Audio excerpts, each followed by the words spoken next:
rapidement, simplement passer de je suis conscient, mais tu l'as dit, on est conscient, mais c'est dans le corps, c'est imprégné. Ouais. Donc, est-ce que tu as un truc pour nous? Alors, pas forcément un exercice, mais une perception différente, justement, dans le fonctionnement humain. C'est-à-dire qu'on a trop tendance à croire que nos pensées, nos émotions, c'est réel, alors que c'est juste une information de ce que notre corps est en train de vivre. Et quand je suis en train de me dire t'es nul, tu n'y arrives pas, finalement, c'est juste une information qui me permet justement de me dire tiens, je suis en train d'appliquer ma mission de survie actuellement. Je suis en train de me protéger de quelque chose que je voudrais faire et que finalement ce message me permet de ne pas le faire et de prendre conscience que on n'est jamais contre soi. Hein, c'est hyper important. Oh. C'est-à-dire on se bat jamais contre soi, on n'est jamais contre soi. On est toujours en train de se protéger et on va utiliser plein de choses pour se protéger. Tu t'apprêtes à voir une rencontre au sommet. Qu'est-ce que c'est une rencontre au sommet avec Carl et invité? Dans le fond, c'est des entrevues que j'ai eu le privilège de faire, soit pendant les sommets de la vente que j'ai organisés dans le passé, ou des entrevues à venir. Donc, je t'invite à rester à l'écoute, prends des notes, va te chercher un cahier, prends des notes parce que l'intervenant que tu as vu, que tu vas voir, a des choses puissantes à te partager. Et comme tu te retrouves sur ma chaîne YouTube, c'est le même mot d'ordre. Écoute, absorbe et action. Je te laisse avec notre invité. Salut tout le monde. Encore une fois, vraiment content d'avoir cette entrevue-là. Je m'entends tout le temps dire je suis vraiment content, mais j'ai sélectionné les intervenants avec soin. L'année passée aussi, mais cette année, il me semble qu'il y a un petit plus. Donc, j'ai Ludovic Leroux pour cette entrevue ici. Salut Ludovic. Salut Carl, moi aussi je suis content d'être là, tu vois.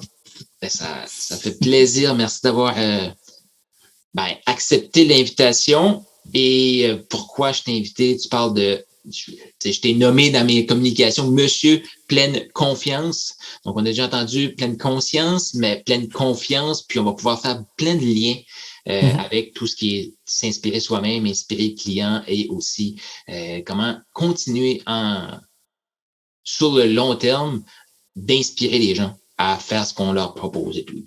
Donc, pour ceux qui te connaissent un peu moins, Ludovic, je vais te laisser la parole pour que tu te présentes comme tu sais très bien le faire.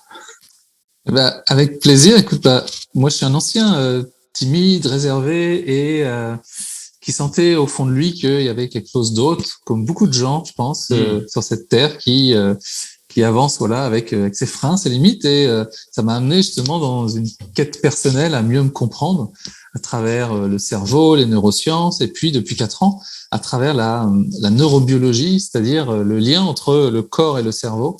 Et c'est là où j'ai découvert un univers que moi j'appelle la pleine confiance, qui m'a permis vraiment de sortir de cette timidité, de cette réserve, en comprenant finalement mon système nerveux qui est mon mécanisme de survie.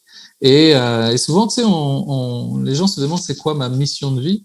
Et à travers tout ça, ce que j'ai observé, c'est que si je connais pas ma mission de survie, je peux pas connaître ma mission de vie. Je t'arrête parce que tu as dit quelque chose qu'on n'entend pas souvent. Puis avant de poser la question, est-ce qu'il y en a qui se reconnaissent dans ce qui est partagé maintenant? Écrivez dans les commentaires. Tu as dit, si je connais pas ma notion de survie. Ma mission de survie. Ma mission de survie, je peux pas connaître ma mission de vie. C'est ça, ouais. Élabore sur la mission de survie. Oui, parce que finalement, comme tous les êtres vivants, la priorité, c'est la survie. C'est de pouvoir vivre le plus longtemps possible.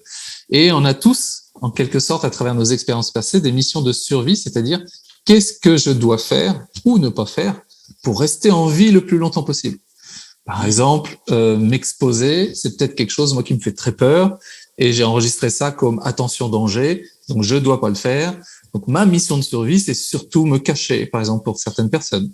D'autres qui ont des missions de survie de fuir tout le temps. Il faut jamais être coincé, il faut toujours trouver des solutions.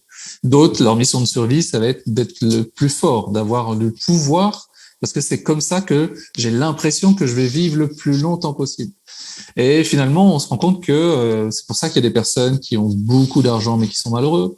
C'est pour ça qu'il y a des personnes qui restent toute leur vie seules. C'est pour ça qu'il y a des personnes qui fuient tout le temps à s'échapper, s'évader sans jamais trouver ce qu'ils veulent faire parce qu'ils sont tout le temps en train de subir cette mission de survie. Et si on règle pas cette mission de survie, bah, finalement, on ne trouve pas sa mission de vie. Wow. Donc là, ce que tu es en train de dire, c'est que si ça fait des années qu'on cherche notre mission de vie puis qu'on ne l'a pas encore trouvée, mais qu'on s'est jamais attardé à notre mission de survie, c'est normal. Ouais, c'est complètement normal. Et ce que j'observe à travers ma propre expérience et les personnes que j'accompagne, c'est que bizarrement, au moment où tu as réglé, où tu connais un peu mieux tes missions de survie et que du coup tu les subis moins, finalement cette mission de vie, elle vient naturellement. C'est comme si ça devenait une évidence, hein, et que ça devenait beaucoup plus simple parce que tu es plus connecté avec la vie, tu es plus connecté avec les autres, avec toi-même, et tu passes pas inconsciemment ton temps à toujours te demander est-ce que je suis en sécurité, qu'est-ce que je dois faire, qu'est-ce que je dois pas faire pour rester en sécurité. Et j'aime ça. Tu dis ça, puis je sais pas qu'est-ce que les gens qui écoutent, qu'est-ce qu'ils ressentent ou qu'est-ce qui vient à leur tête, là, écrivez dans les commentaires, mais tu sais, ce que je me dis, c'est une fois qu'on le sait, parce que tantôt tu as expliqué si notre mission de survie, c'est de se cacher, ben, à un moment donné, on peut aussi faire le travail, puis peut-être des exercices pour nous, là, de faire le travail de dire, OK, ma mission de survie, c'est de me cacher, mais est-ce que c'est vraiment quelque chose qui me sert pour ma survie? Puis là, tu t'aperçois que, non, je peux me montrer, puis je vais pas mourir. C'est ça. Donc, sauf que dans ton corps, justement, c'est engrammé que c'est peut-être la meilleure moyen de survivre, d'ailleurs. Et il a raison, puisque tu es toujours en vie. Donc, exact. Pas de raison de changer.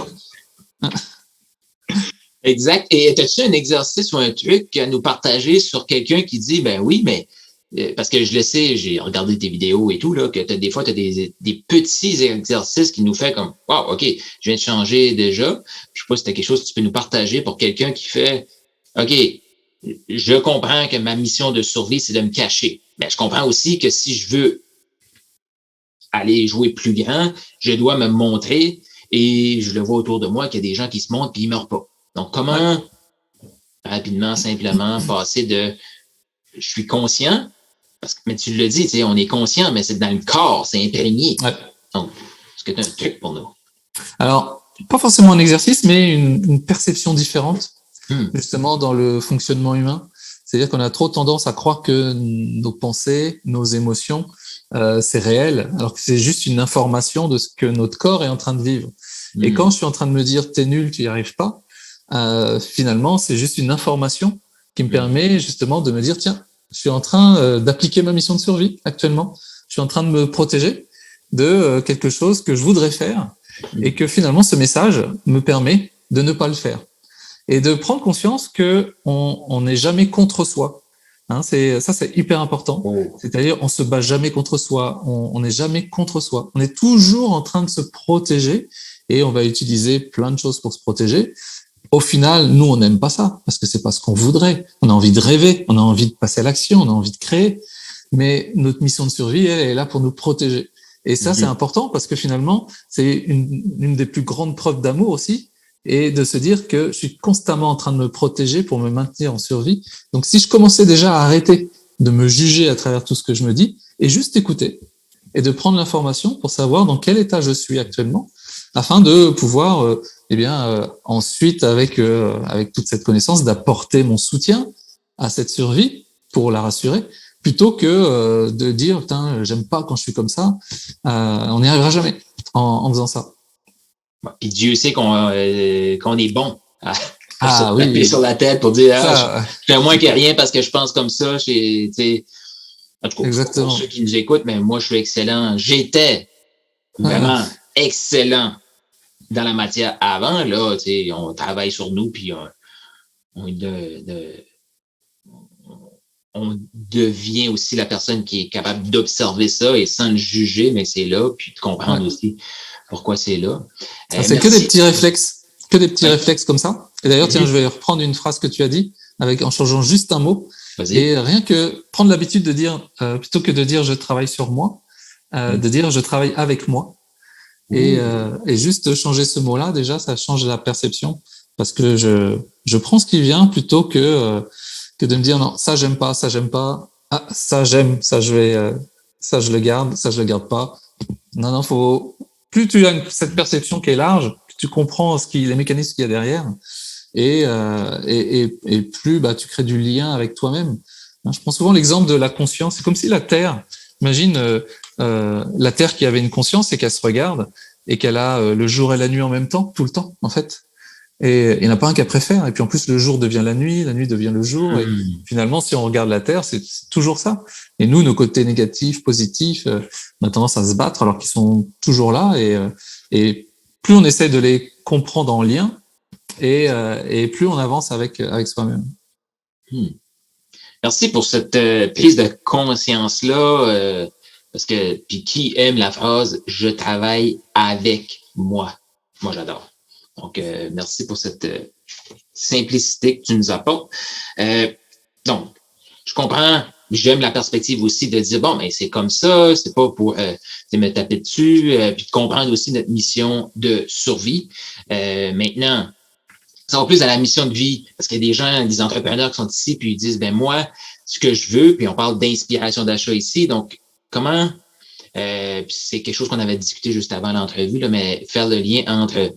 Parce que pour que la personne achète, dans le fond, pour inspirer un achat, il faut qu'il se crée la confiance entre nous et la personne qui est devant nous, qui a un problème ou qui cherche une solution, les deux. Il faut créer ce sentiment de confiance-là. Fait que j'aimerais t'entendre sur ce sujet-là de création de liens de confiance. Ouais. Première étape. Je vais prendre un exemple. Oui. Parce que si on prend les animaux, ils fonctionnent comme nous à travers ce système nerveux. Et c'est de se dire, tiens, comment on pourrait créer un lien de confiance avec un cheval si je dois monter sur un cheval, parce que lui va ressentir ce que l'on ressent, et comme il est très sensible, il va tout de suite se comporter en fonction de ce qu'il ressent. Et avec nos clients, ça va être la même chose. C'est-à-dire que si je monte sur un cheval et que moi, ça me fait très peur et que je suis complètement inhibé, le cheval va ressentir et lui, il aura tendance à être inhibé. Et là, moi, je comprends pas pourquoi mes clients, ils passent pas à l'action. Pourtant, j'ai fait mon pitch, j'ai fait tout ça, mais au fond de moi, là, j'avais peur, je savais pas trop comment faire. C'est pour ça que j'apprends aussi des méthodes, mais au fond de moi, j'étais un peu inhibé. Donc le cheval, quand c'est comme ça, lui, il avance pas non plus. Deuxième, c'est si je monte sur le cheval et que j'ai tendance à être un peu agité, plein d'adrénaline, le cheval va le ressentir et lui, qu'est-ce qu'il va faire? Il va être aussi plein d'adrénaline et puis il va partir un peu partout et je vais avoir du mal à le guider. Avec mon client, ça va être la même chose. Si j'ai tendance à être trop dans l'énergie, sans me rendre compte, je vais transmettre cette énergie-là et lui, il va se rendre compte que qu'est-ce qui se passe? Je sais pas pourquoi, il faut que je bouge et finalement, j'ai du mal à être posé, à être très clair dans les informations que je reçois aussi. Donc, je peux partir un peu dans tous les sens. Par contre, si je suis dans un état de confiance, de calme, et que je monte sur le cheval, lui, il va le ressentir, il va se dire, je ne crains rien, et je vais pouvoir le guider et nous amener, là où je souhaiterais aller. Avec le client, c'est pareil, c'est primordial, dans un premier temps, de créer le lien et la sécurité. Souvent, on parle du lien, mais on parle pas forcément de la sécurité. Parce que dans notre système nerveux, on a un état qui est au niveau du nerf vague, qui est le lien et la sécurité. Et si je me sens en lien et en sécurité, mon client va le ressentir. Et en fait, c'est comme s'il était en contact avec quelqu'un qui représente la sécurité. Et donc finalement, en ressentant ça, comme notre physiologie conditionne ma psychologie, je suis plus en train de justement d'être en mode survie. Je suis en train de pouvoir écouter. J'entends ce qu'il me dit, alors que les autres, je sais pas, je capte comme une insécurité. Et là, je peux être en lien. Là, je peux entendre ce qu'il me dit, être en confiance. Alors, je sais pas pourquoi je suis comme ça, mais tu sais, c'est comme si tu étais assis à côté de quelqu'un et je suis sûr que ça t'est déjà arrivé. Et puis les gens qui nous écoutent, et au bout de 5 minutes, parler avec quelqu'un que tu connais pas, et au bout de 5 minutes, tu as l'impression qu'on se connaît depuis longtemps. Ouais, tu le sens, c'est... Ouais, enfin voilà, les trucs se passent naturellement. C'est en fait, biologiquement, c'est qu'on est tous les deux dans cet état on appelle de ventral, cet état de ventral. Et cet état de ventral, c'est comme si on était vraiment en lien et en sécurité. Et les gens qui sont vraiment en lien et en sécurité, c'est des gens qui se connaissent depuis longtemps. Donc on a cette perception-là qu'on se connaît depuis longtemps. Et donc, si nous, on entraîne ça, bah, finalement, on va pouvoir parler aux gens et qu'ils puissent, au-delà des mots, eh bien, ressentir déjà l'état dans lequel on transmet ces informations. C'est vraiment puissant ce que tu nous partages là, merci. Et as-tu, tu sais, comme toi, naturellement, tu l'as développé parce que tu l'as dit, tu es passé d'un ancien timide à là, aider des gens à sortir de là, mais c'est quoi, toi, ta façon de faire pour justement créer le lien, ça on l'entend souvent, mais créer ce sentiment de sécurité-là chez l'autre? Y a-tu une façon? Ouais, alors il y a deux choses, c'est-à-dire que déjà, comment soi-même régler son insécurité. Si je suis devant un client, il y a peut-être un enjeu où j'ai envie de vendre, j'ai envie qu'il achète mon produit, mon service, et là, tout d'un coup, je mets un enjeu. Donc, ça veut dire que je vais me mettre moi en insécurité par rapport à des attentes, par rapport à à ce que j'aimerais, et du coup, je suis plus dans le lien, je suis dans les conséquences du lien. Ok. C'est-à-dire que il faut à tout prix que je crée le lien pour que la personne achète. Alors que si j'enlève toutes les attentes et que je me préoccupe que du lien et que moi, par exemple, l'état dont j'ai parlé, l'état interne qui s'appelle le vagal ventral, c'est le seul état où on peut avoir de la joie, de l'amour, de la compassion, de la fierté. C'est le seul état où on peut ressentir ça. Et quand moi je fais avec mes clients, en fait, je m'oublie. Moi, je m'oublie. C'est plus moi qui suis important, c'est eux. Et je commence toujours par vraiment me mettre dans la situation où je les aime, quels qu'ils soient. D'accord. Et par exemple, si j'ai quelqu'un qui me dit oui, mais non, je trouve ça nul ton truc, il est en insécurité. Ça me concerne pas, toi. Il est en train de s'énerver. C'est lui qui est en insécurité. Comment je peux lui apporter justement de la sécurité? Il faut que je reste dans cet état-là, parce que si je commence à réagir comme lui, c'est fini.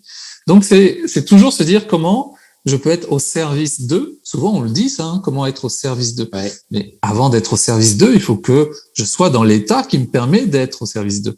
Pas jouer le jeu. Il faut que je sois le jeu, la sécurité. D'accord. Et après, bien sûr, je vais avoir des techniques et tout ça qui vont avec. Si je prends l'exemple du langage non verbal. Moi qui étais plutôt timide, réservé, au départ, je dis, il faut que j'apprenne tout ça, il faut que j'apprenne à bouger et tout, parce que moi, j'étais coincé. Et finalement, à partir du moment où je suis dans le bon état, mais ça vient naturellement, c'est comme si tu étais avec des amis et que tu leur mets une tape dans le dos, ça vient naturellement, la voix aussi est différente, le visage est différent, donc il faut que tu te dises que la personne qui est en face de toi, elle, inconsciemment, elle capte tout ça, et elle se dit, enfin inconsciemment, elle se dit, je suis en sécurité. Donc là, on peut échanger, on peut partager, et on ne rentre pas dans une bagarre d'arguments ou des choses comme ça qui font qu'à un moment donné, c'est moi qui vais gagner. Ouais. J'aime ce que tu as partagé. Tu sais, dans le fond, on enlève les attentes, on est là pour connecter. Puis j'ai écrit une phrase, le lien avant les attentes. Donc, c'est pas. J'ai aimé que tu as dit, c'est plus par rapport à nous. C'est par rapport à la personne qui est là. Nous, on est des serviteurs, on est là. Ouais, exactement. D'écouter. Et si on a cette pensée de mais il faut absolument que j'ai ce client, parce que derrière, bien sûr, il y a des conséquences financières, etc. Mais c'est ok. Mais tu vois, comme je disais au tout début, quand ça arrive, je l'entends, c'est des informations de mon état. Je suis en insécurité. Je sais que, comme tout le monde, on doit vivre aussi, on doit gagner de l'argent pour pouvoir vivre, pour pouvoir manger, s'abriter, c'est normal. Mais à un moment donné, c'est à quel moment ça existe et que je me permets que ça existe, et à quel moment ma priorité, c'est le lien. D'accord ? En dehors, tu peux penser ça si tu veux, tu t'en fous. Dès qu'il y a le client qui est en face de toi, je ne suis plus important. C'est plus moi qui suis important. Tu sais, on parle de procrastination des fois. Moi, je procrastine mes peurs. Je leur dis, revenez plus tard, revenez après l'entretien. Je transforme toujours ce qui peut être négatif en positif, tu vois. Il y a toujours une façon de faire qui est positive de tout ça. Donc, et pendant ce temps-là, non, je suis en train de parler à un futur client, à un ami. Je l'écoute. Peut-être que ça marchera pas. Mais en attendant, je lui ai donné l'espace et la possibilité d'être lui en confiance afin d'acheter mon produit. Peut-être c'est pas un client pour moi. Toi, c'est vraiment la différence de dire est-ce que c'est un client ou c'est pas un client. Mais est-ce que je lui donne l'espace et la possibilité d'être lui en confiance pour faire son choix, ou est-ce que je l'amène à devoir acheter quelque chose et finalement c'est peut-être pas un bon client pour moi. Et le problème, c'est qu'il va pas rester par la suite. Donc ça sert à rien. Ouais. Parce que la clé aussi, c'est ce lien-là, ben, on veut l'entretenir. Puis, dans l'état que tu nous expliques d'être là pour d'autres personnes, oui, j'ai aimé aussi la nuance que tu as fait que, avant, on peut dire, OK, il faut que j'ai des clients pour subvenir à mes besoins, pour passer au prochain niveau, pour faire propager ma mission. Cependant, quand la personne est là, c'est OK, j'oublie tout ça, c'est vraiment connecté. J'ai aimé le fait que tu apportes de créer de l'espace pour que la personne se sente en confiance et qu'elle prenne. C'est elle qui achète plutôt que nous, on veut y vendre quelque chose parce que, je l'ai dit, si c'est pas un client, on nuit à tout le monde. Ouais, et puis, ce qu'elle va retenir, c'est pas la vente, c'est toi, en fait. Mm-hmm. Toi, on dit toujours, on se vend soi, hein, avant un produit et un service. Et finalement, si toi, tu es en sécurité et en confiance, eh bien, par la suite, toi, tu changes pas. Ton produit, il peut évoluer, tu peux lui vendre d'autres choses. Mais finalement, toi, tu changes pas. Donc, elle va rester en lien avec toi. Et c'est comme ça qu'il y a des personnes qui vont vendre un produit, et puis un autre, et puis un autre, parce que j'achète toujours à la même personne avec qui je me sens en sécurité. Et sauf si le produit et service est nul, d'accord. Mais s'il est bon, eh ben, je vais proposer autre chose, j'achète. Et moi, je le vois avec mes clients. Il y avait une formation en ligne que j'avais créée, j'avais vendue alors que la formation n'était pas encore créée. Je savais pas, tu vois, j'avais pas tourné les vidéos, j'avais rien fait. Et finalement, les gens ont acheté parce qu'ils me faisaient confiance. Et du coup, derrière, il y avait de la qualité, mais ils ont acheté parce qu'ils me faisaient confiance. Exact. Ils ont acheté toi et tu apportes un élément parce que je sais qu'il y a beaucoup de gens qui m'écoutent, qui écoutent cette entrevue-ci et qui ont déjà entendu ça. Tu sais, vends avant de développer, puis je le dis moi-même à mes clients puis sur les réseaux sociaux. Et ce que je me rends compte, c'est que les gens qui n'arrivent pas à le faire, c'est qu'ils n'ont pas la confiance qu'on va livrer de la qualité. Toi, as-tu travaillé là-dessus de dire non, écoute, je me connais suffisamment pour savoir que je vais apporter de la qualité, là. Je vais mettre tout mon cœur dans ce que je vais créer pour te permettre justement d'offrir quelque chose qui existe. Parce qu'on pense souvent que ça existe pas, mais ça existe en toi. Ouais. Avoir cette confiance-là, dire je le vends, je le sais. Ouais. Alors, c'est marrant parce que actuellement, là cet après-midi, je faisais des vidéos justement pour mes coachs. Eh bien, il faut que tu saches que à chaque fois que je crée des produits, je crois, il y a une partie de moi qui croit que ça sera pas suffisant, ça sera pas assez bien. Ouais. D'accord? Mais à chaque fois que je le livre, mes clients me disent ah mais c'est génial, merci beaucoup. Donc c'est ok. Donc tu sais, ça je le garde, c'est ok. Tu sais quand je disais tout à l'heure d'écouter son insécurité, je sais que quand je le fais, des fois je dis ah c'est nul, ça ils aimeront pas. Et je sais que c'est mon côté, là, insécurité, qui est là, qui me parle. Mais au moment où je fais mes vidéos, par contre, je suis totalement avec eux, connecté. Donc je suis aussi dans l'état de confiance. Et après, quand je leur livre, je me pose plus de questions, je le fais, je livre. Et après, j'attends de voir eux ce qu'ils me disent. Et après, je vais croire ce que eux me disent et pas ce que moi je crois. Ouais. Oui, parce que je sais pas si ça a déjà arrivé à des gens qui écoutent, mais des fois, on va faire quelque chose, comme tu dis, puis il me semble que c'était pas si excellent que ça, mais là, les retours sont bons. OK, c'était excellent. Finalement, encore là, c'est plus par rapport à nous, c'est par rapport à eux. Et ça, c'est un défaut aussi de moi, ce que j'appelle l'expert. C'est-à-dire que, tu sais, c'est toujours se dire que moi, à mon niveau d'expertise, j'ai l'impression que c'est pas assez. Mais à leur niveau d'expertise, c'est largement suffisant. Et c'est aussi un défaut qui fait que parfois on en donne trop et qui fait que c'est pas applicable. Mais parce qu'on se met pas au niveau d'expertise de nos clients. Et nous, on a l'impression que je suis pas donné assez, c'est pas assez. J'aurais pu donner plus, j'aurais pu faire ci, ça. Et en accumulant les choses, je donne trop d'informations et là, ça devient indigeste, alors que un moins, ça aurait été suffisant. Effectivement. On oublie souvent le parcours, que je sais pas si c'était comme ça, mais on oublie le parcours qu'on a parcouru, puis de dire, au début, ce que j'ai absorbé pour faire le premier pas, c'était ça, c'était pas tout ça. Ben oui, exactement. J'aime ce que tu dis, que des fois, en tant qu'expert, on se dit, c'est pas assez, mais c'est pas par rapport à nous. c'est quelque chose que j'entends comme ce que tu répètes, c'est pas par rapport à nous, c'est par rapport à eux. Ouais, exactement. Ouais. Et une autre chose qui est importante, parce que tu te dis, OK, on a tissé le lien, la confiance est là, ils ont acheté. Par la suite, comment tu apportes justement, ou tu transposes ce lien de confiance-là, cette relation-là pour que la personne, de parce que, tu sais, oui, on parle de revendre un autre produit, mais on s'entend que si la personne achète quelque chose, mais qu'il n'applique pas ce qu'on lui partage, il n'y aura pas de résultat, puis on est tous perdants. Et comment toi tu fais pour, je veux dire, entretenir ce lien-là de confiance pour que les gens appliquent ce que tu partages? Alors c'est le contact, la présence, la disponibilité. Tu sais, moi, cette année, j'ai voulu changer mon fonctionnement et mettre mes programmes en evergreen qui étaient disponibles toute l'année, en étant de temps en temps présent. Et j'ai changé au bout de 3 semaines. Ah oui? Au bout de 3 semaines, j'ai dit stop, on va refaire des lancements et je vais accompagner les gens. Parce que au début, je voulais faire ça pour me donner du confort.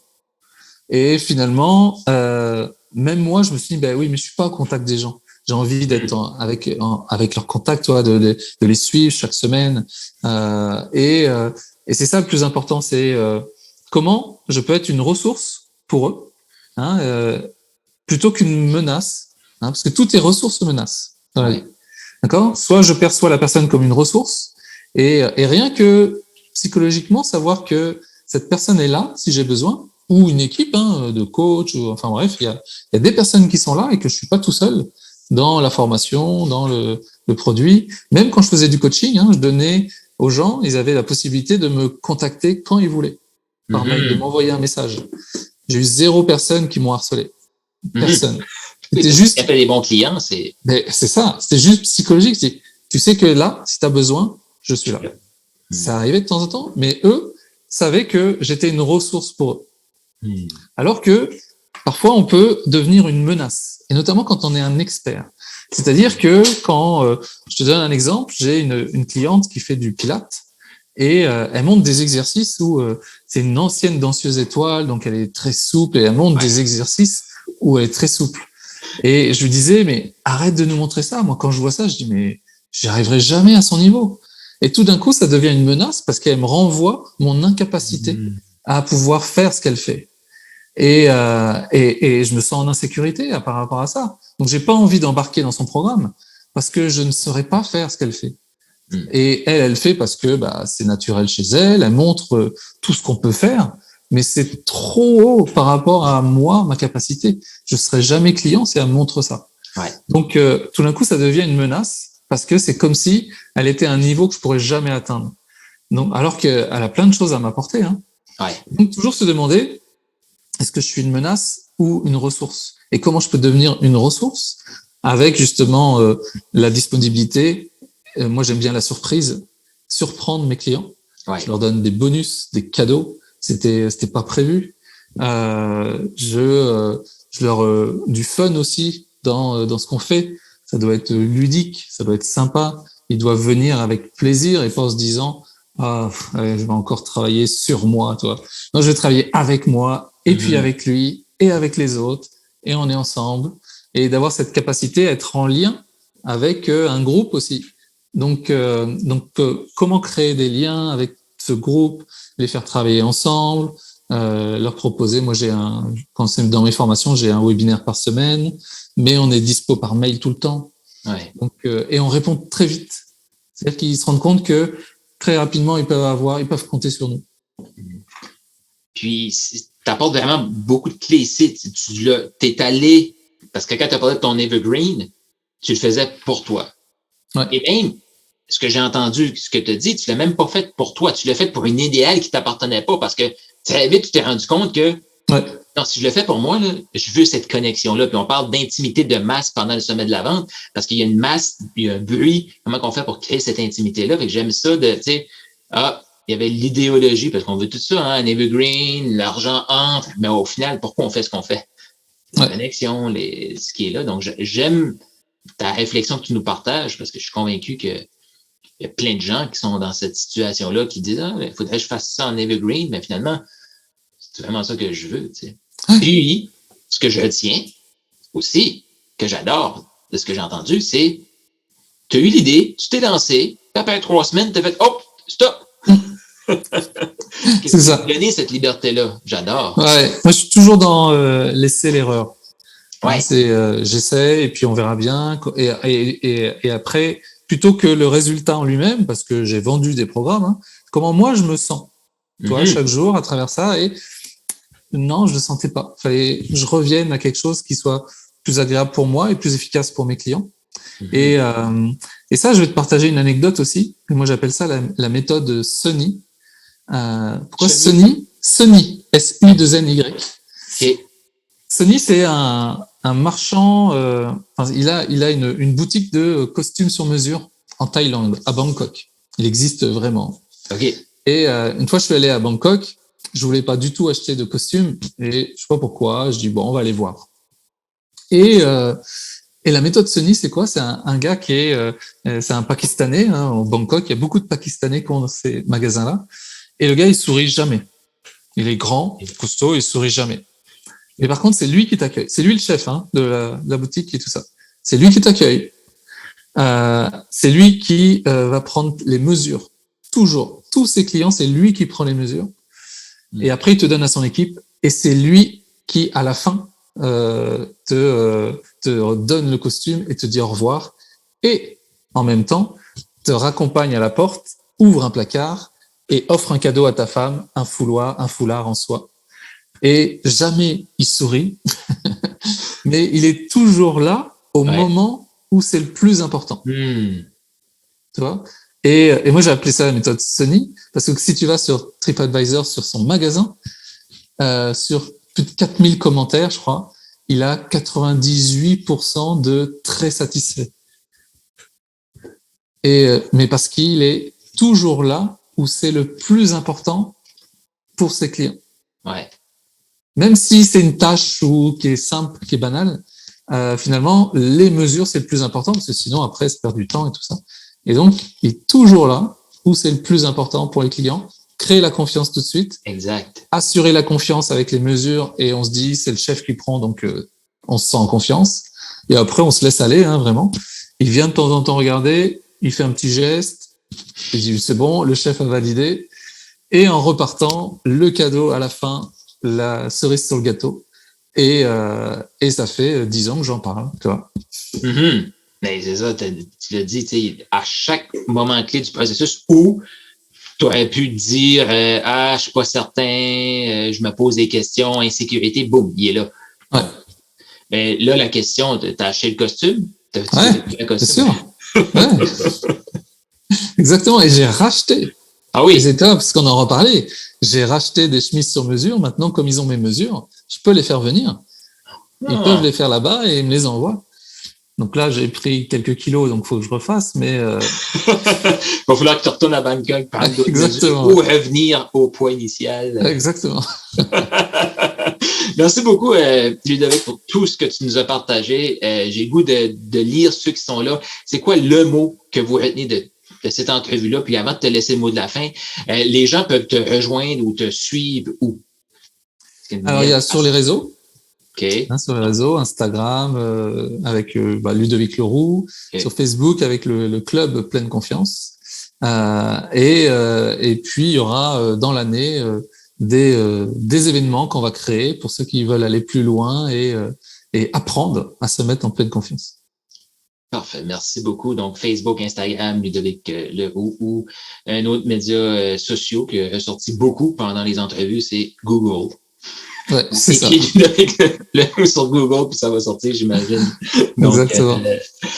Merci beaucoup pour ton temps. Si tu avais comme une phrase que tu voulais que les gens se rappellent, conseils, peu importe, ça c'était quoi? C'est que finalement, encore plus aujourd'hui, dans un monde où on peut sentir de l'insécurité, je pense que c'est à chacun d'entre nous de créer sa propre sécurité à l'intérieur de soi, afin de pouvoir la propager, parce que ça sera la meilleure façon qu'on puisse s'entraider les uns les autres, aussi acheter nos produits, nos services, parce qu'on se sentira suffisamment en confiance avec des gens en sécurité pour pouvoir acheter et pour pouvoir continuer à être en lien les uns avec les autres. Merci beaucoup, mon ami. Je savais que ça allait être, je vais dire, chargé de pépites, de valeurs. Donc, merci d'avoir donné énormément pendant cette entrevue-là. Ça a été un plaisir de t'avoir avec nous. Un plaisir partagé. Donc, pour ceux qui sont là, on se revoit tout de suite après avec un prochain activité du sommet de la vente. Donc, merci tout le monde. Bye bye.